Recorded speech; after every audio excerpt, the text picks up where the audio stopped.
ସନ୍ଧ୍ୟାବେଳ ଥିଲା। ଗାଁର ରାସ୍ତାରେ ହାଲୁକା ପବନ ବହୁଥିଲା। ରାହୁଲ ସାଇକେଲ ଚଳାଇ ତାଙ୍କ ସ୍କୁଲର ପୁରୁଣା ଗଛ ତଳକୁ ଗଲା।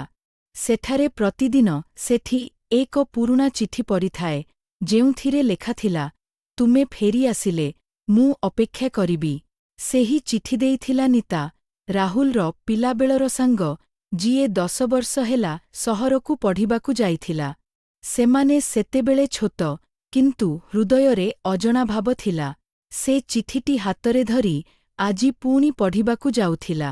ଏହି ମଧ୍ୟରେ ଏକ ଗାଡ଼ି ଆସି ପହଞ୍ଚିଲା। ଗାଡ଼ିରୁ ନିତା, ଯିଏକି ତାର ପିଲାବେଳର ସାଙ୍ଗ ବାହାରିଲା। ସେହି ହସ, ସେହି ଆଖି, କିନ୍ତୁ ଆଜି ସିଏ ବଡ଼ ହୋଇଯାଇଛି।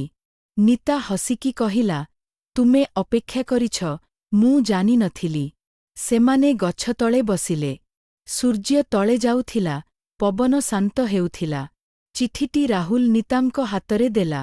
ସେହି ଦୁଇଟି ହାତ ମିଶିଗଲା। ଚିଠିଟି ମଧ୍ୟରେ ଏକ ନୂଆ ଅଧ୍ୟାୟ ଆରମ୍ଭ ହେଲା, ଯେଉଁଠି ଅପେକ୍ଷା ଓ ପ୍ରେମ ଏକ ହୋଇଗଲା।